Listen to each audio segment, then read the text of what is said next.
বারুইপুরে সেখানে গৌর মজুমদারের বাড়িতে এনআইএর তল্লাশি অভিযান। এদিকে হাওড়ার চ্যাটার্জি হাটেও এনআইএর তল্লাশি।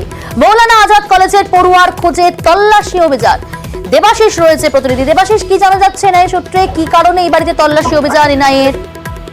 দেখো, সকাল থেকে মূলত এনআইএ আমাদের রাজ্য এবং পার্শ্ববর্তী রাজ্য রাঁচি, সেখানে কিন্তু মাওবাদী সন্দেহে বা মাওবাদী যুক্তে থাকা বেশ কিছু মানুষের বাড়িতে ইতিমধ্যে তল্লাশি চালিয়েছে। ঠিক একই রকম ভাবে সিদ্ধছত্তা বাড়ি অর্থাৎ হাওড়ার চ্যাটার্জি হাট থানার অন্তর্গত কেদার ভট্টাচার্য রোড, সেই বাড়িতে সেখানে সিদ্ধছত্তার বাড়ি, তার বাড়িতেও কিন্তু এনআইএ আজকে অভিযান চালায় ভোর 5:30 থেকে 6টার মধ্যে।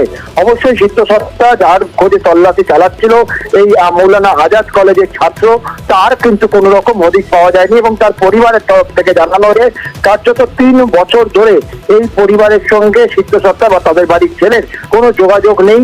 কলেজে যাওয়ার নাম করতে পড়াশোনা করতে গিয়েছিল, তারপর থেকেই কার্যত গা ঢাকা দিয়েছিল এই সিদ্ধছত্তা। ফলে সে কি বাইরে কাজ করছে, কাদের সঙ্গে যোগাযোগ রাখছে, সেই বিষয়ে একেবারেই পরিবার জানে না। মাঝে একবার দুবার তিনি এসেছিলেন, এসে কথাবার্তা বলেননি সেরকম টাকা, 1 দিন 2 দিন থেকে খাওয়া দাওয়া করে আবার তিনি কিন্তু গা ঢাকা দেন সিদ্ধছত্তা এবং তার খোঁজেই মূলত তল্লাশি চালিয়েছিল এনআইএ। তবে তার বাড়িতে পরীক্ষা নিরীক্ষা বা সার্চিং করার পরেও সেরকম কিছু নথি বা কিছু উদ্ধার করতে পারেনি। তবে সিদ্ধছত্তা ফিরলে তারা যেন এনআইএর সঙ্গে যোগাযোগ করে, এমনটাই বার্তা দিয়ে গেছেন এনআইএ আধিকারিকরা সিদ্ধছত্তার পরিবারকে। বেশ, ওরা কি বলবো, ওরা বললো যে বাড়ি সার্চ করবো, বলছে লেখা দেখাচ্ছে। আমি তো ইংরেজি পড়তে যাই না, আমি লেখা দেখালে আমি কি বুঝি। সার্চ করবেন করুন, পর সার্চ করলো, করে কিছু বইপত্র, তো যে ফোন একটা থাকতে পারে তো সেটা নিয়ে গেল। কমার্স নিয়ে গ্র্যাজুয়েশন করছিল এখন 15,000। তারপর ও হারিয়ে গেল আর আমাদের সঙ্গে যোগাযোগ নেই। যোগাযোগ এখনো নেই, ওই আসে চলে যায়, হঠাৎ করে আসে হঠাৎ করে চলে যায়। কোনোদিন হয়তো রাত্রি 12টায় ঢুকলো। আমাদের এই আপনারা যেমন প্রশ্ন করছেন ওরা সেরকম প্রশ্ন করলো। 6টা 5:30 6টা। পানিহাটের ছবিটা একটু দেখাই আপনাদের। সেখানেও কিন্তু আজ ভোর থেকে এনআইএর তল্লাশি অভিযান জারি। পানিহাটের পল্লীশ্রীতে একটি বাড়িতে তল্লাশি, মাওবাদী সংগঠনের সঙ্গে যুক্ত থাকার অভিযোগ। সুবীর রয়েছে প্রতিনিধি। সুবীর, এখনো কি তল্লাশি অভিযান জারি রয়েছে পানিহাটিতে?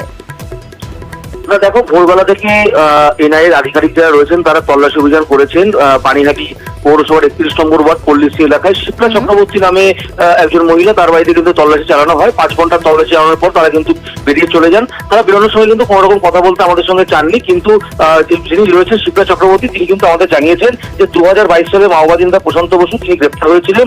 সেই এফআইআর এর যে নাম রয়েছে সেটা কিন্তু তার আসল নাম নন, কিন্তু তিনি এটাও বলছেন প্রশান্ত বসু নামে যে যার নামে যে মাওবাদী নেতার মামলা হয়েছিল সেই মামলায় কিন্তু এনআইএর আধিকারিকরা তার নাম যুক্ত করেছেন এবং তার বাড়ি থেকে কিন্তু কোনো রকম কোনো গুরুত্বপূর্ণ নথি তারা উদ্ধার করতে পারেনি। কিন্তু তাকে যেটা বলা হয়েছে যে তদন্ত স্বার্থে রাঁচিতে এনআইএর অফিসের দপ্তরে গিয়ে কিন্তু তাকে তদন্তের জন্য তাকে হাজিরা দিতে হবে এবং সেই জায়গা থেকে তিনি বলেছেন যে যত রকম সহযোগিতা করা দরকার আমি সেই জায়গাতে কিন্তু রাঁচিতে সেই অফিসে গিয়ে আমি সহযোগিতা করব।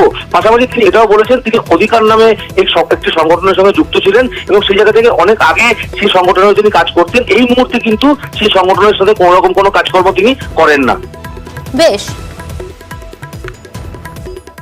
এটা হচ্ছে এনআইএ থেকে, আপনার রাঁচি থেকে এসছে। এটা প্রশান্ত বসু যে 2022 সালে অ্যারেস্ট হয়েছিলেন, সেই যে কেসটা হয়েছে সেই কেসটাতে ইনভেস্টিগেশন প্রসেসে ওনারা আমাকে যুক্ত করেছেন, সাসপেক্ট করছেন, সার্চ করেছে। ওরা একটা অন্য নাম বলেছে যা আমার জানার বাইরে, মানে আমি সেই নাম জানি না। আমাকে রাঁচিতে যেতে বলেছেন, একটা ডেট করে নেবেন।